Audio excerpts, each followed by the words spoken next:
Yesus kelahirannya diceritakan.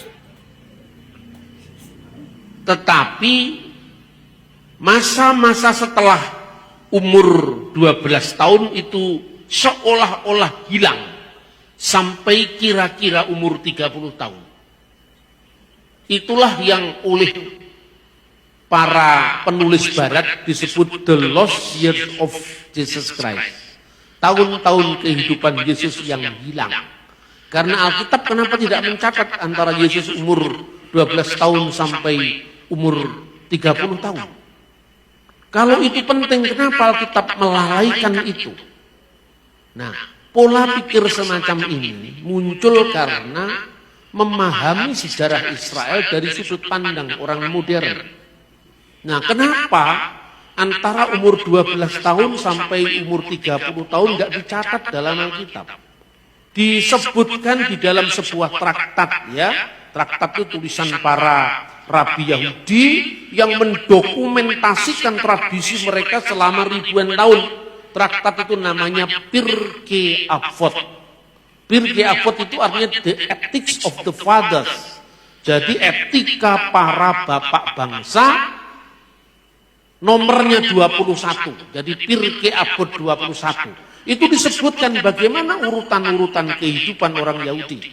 Disebutkan Ben Hames Sanim La Mikra, pada usia 5 tahun orang Yahudi harus belajar kitab suci. Mulai dari baca hurufnya umur 5 tahun itu. Alef, Bet, Gimel, Dalet itu umur 5 tahun. Makanya disebut Ben Hames Sanim La Mikra. Mikra itu artinya seluruh kitab suci. Tapi dari dasarnya dulu. Lalu pada umur 10 tahun Ben Esher La Misnah, belajar Misnah lebih dalam lagi, ya.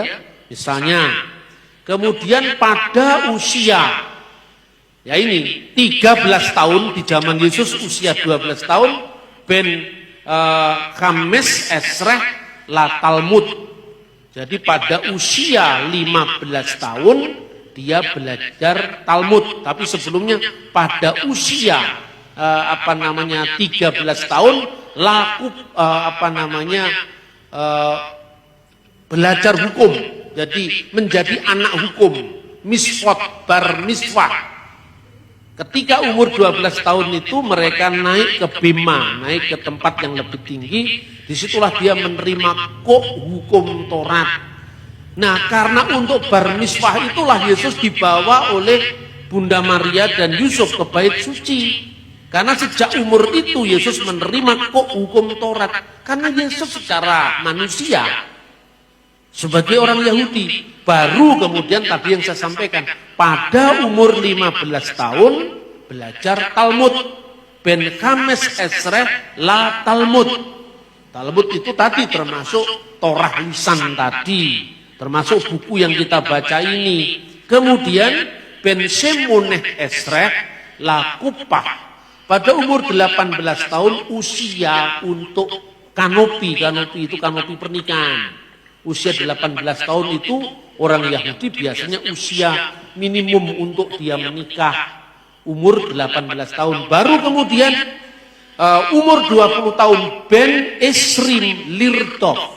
Umur 20 tahun itu usia di mana seorang Yahudi itu dianggap cakap untuk mencari kerja, mencari pekerjaan, karena secara fisik dia sudah dianggap memenuhi syarat. Makanya di Israel modern ini wajib militer umur 20 tahun.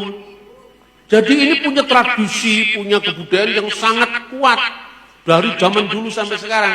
Kemudian setelah umur 20 tahun, umur 30 tahun baru muncul Ben Selosim Lakoa. Pada umur 30 tahun dia dianggap usia yang memiliki kekuatan. Ya usia 30 tahun. Kemudian berikutnya lagi Ben Arbaim Labinah. Pada umur 40 tahun itu usia bijaksana. Kenapa umur 30 tahun disebut sebagai usia kuat secara fisik maupun psikis? Makanya seorang Yahudi boleh mengajar di depan umum sekitar 30 tahun. Sebelum itu tidak boleh muncul, umur 20 tahun ngajar nggak boleh. Umur 30 tahun dia boleh ngajar di depan umum. Itu ketentuan dari kebudayaan orang Yahudi. Umur 40 tahun dia disebut sebagai usia untuk binah, bijaksana. Baru umur 50 tahun ben khamisim la etsa, usia untuk orang bisa didengar nasihatnya. Maka ketika Yesus mengatakan Abraham bapamu melihat hariku dan dia bersuka cita karena ia telah melihatnya. Apa kata orang Yahudi? Umurmu belum sampai 50 tahun.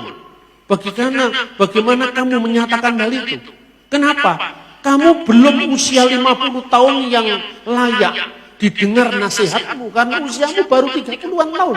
Bagaimana kamu mengatakan hal itu? Itu karena memang ada dokumennya di mana orang Yahudi itu boleh memberi nasihat, didengar fatwanya, didengar petuanya ketika umur 30 tahun.